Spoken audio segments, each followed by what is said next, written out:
നമസ്കാരം. Pegasus spyware mobile ഫോണുകൾ ചോർത്തുന്നതിനും അവയുടെ ഡാറ്റ ശേഖരിക്കുന്നതിനുമായി ഇസ്രായേലി സൈബർ ഇന്റലിജൻസ് സ്ഥാപനമായ NSO ഗ്രൂപ്പ് 2010 വികസിപ്പിച്ചെടുത്ത സ്പൈവെയർ രാഷ്ട്രീയക്കാർ, നേതാക്കൾ, മനുഷ്യാവകാശ പ്രവർത്തകർ, വിമതർ, പത്രപ്രവർത്തകർ എന്നിവരെ ട്രാക്ക് ചെയ്യാൻ ഉപയോഗിക്കുന്ന സ്പൈവെയർ വളരെ വിവാദപരമാണ്.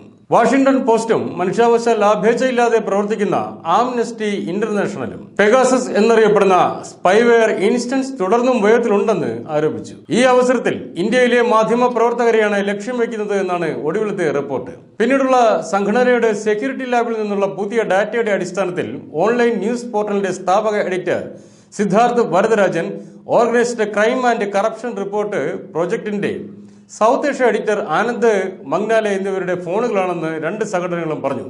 സ്പൈവെയർ ബാധിച്ചു ഇവരുടെ ഫോണിൽ.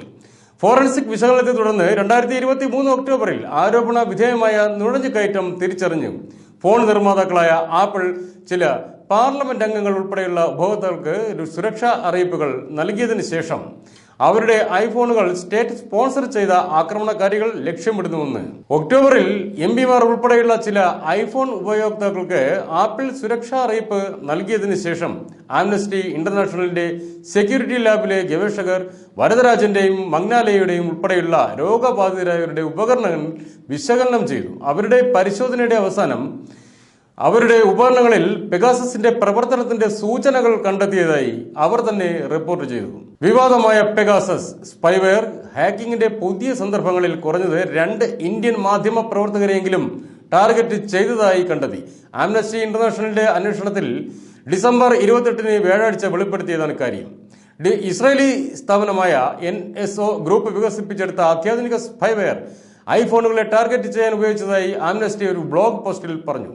ആംനസ്റ്റി ഇന്റർനാഷണലിന്റെ സെക്യൂരിറ്റി ലാബ് ഫോറൻസിക് അന്വേഷണം നടത്തി 2023 ഒക്ടോബറിൽ ഇന്ത്യയിൽ നടന്ന പെഗാസസ് ഹാക്കിങ്ങിന്റെ ഏറ്റവും പുതിയ കേസ്. ഇതിൽ കൗതുകകരമെന്ന് പറയാൻ അതേ മാസത്തിൽ രാജ്യത്തെ പ്രതിപക്ഷ നേതാക്കൾക്കും മാധ്യമ പ്രവർത്തകർക്കും സ്പൈവെയർ ഭീഷണി മുന്നറിയിപ്പ് അറിയിപ്പുകൾ അയച്ച് ആപ്പിൾ രാജ്യത്ത് ഒരു രാഷ്ട്രീയ സംഘർഷം തന്നെ സൃഷ്ടിച്ചു. വരദരാജൻ ഉൾപ്പെടെ 20-ലധികം പ്രതിപക്ഷ നേതാക്കൾക്കും മാധ്യമ പ്രവർത്തകർക്കും അയച്ച ഭീഷണി നോട്ടിഫിക്കേഷനിൽ അവരുടെ ഉപകരണങ്ങൾ സ്റ്റേറ്റ് സ്പോൺസർ ചെയ്ത അക്രമികൾ ലക്ഷ്യമിട്ടിരിക്കാമെന്നും മുന്നറിയിപ്പ് നൽകിയിരുന്നു. പെഗാസസ് സ്പൈവെയർ ടാർഗറ്റ് ചെയ്യപ്പെടുമോ എന്ന ഭയം ഈ സംഭവം വീണ്ടും ആളിക്കത്തിച്ചു. ഇത് വാങ്ങുന്നത് ഇന്ത്യൻ സർക്കാർ വ്യക്തമായി നിഷേധിച്ചിട്ടില്ല. എന്നിരുന്നാലും പെഗാസസ് വിൽക്കുന്നത് പരിശോധിച്ച നിയമ നിർവഹണ ഏജൻസികൾക്കും രഹസ്യാന്വേഷണ ഏജൻസികൾക്കും മാത്രമാണെന്ന് സ്പൈവെയറിന്റെ ഉടമസ്ഥതയിലുള്ള NSO ഗ്രൂപ്പ് തുടരുന്നു. 2019 ഇന്ത്യയിലെ ഏകദേശം 121 ഉപയോക്താക്കളെ പെഗാസസ് സ്പൈവെയർ ടാർഗറ്റ് ചെയ്തിരിക്കാമെന്ന് വാട്സാപ്പ് കേന്ദ്ര ഇലക്ട്രോണിക്സ് ആൻഡ് ഇൻഫർമേഷൻ ടെക്നോളജി മന്ത്രാലയത്തെ അറിയിച്ചു.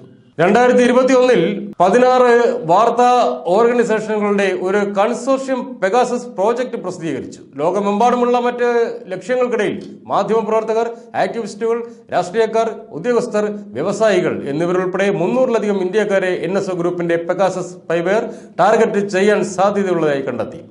പരമാധികാര രാഷ്ട്രങ്ങൾ അതേ വർഷം പെഗാസസ് പദ്ധതിയുടെ വെളിപ്പെടുത്തലുകൾ അന്വേഷിക്കാൻ സുപ്രീം കോടതി ഒരു സാങ്കേതിക സമിതിയെ നിയോഗിച്ചു. 2022 സാങ്കേതിക സമിതി അതിന്റെ അന്വേഷണം അവസാനിപ്പിക്കുകയും അവർ പരിശോധിച്ച 5 ഉപകരണങ്ങളിൽ ക്ഷുദ്രവെയർ ബാധിച്ചതായി കണ്ടെത്തുകയും ചെയ്തു. എന്നിരുന്നാലും കണ്ടെത്തിയ മാൽവെയർ പെഗാസസ് സ്പൈവെയർ ആണോ അല്ലയോ എന്ന് കമ്മിറ്റി വ്യക്തമാക്കിയിട്ടില്ല.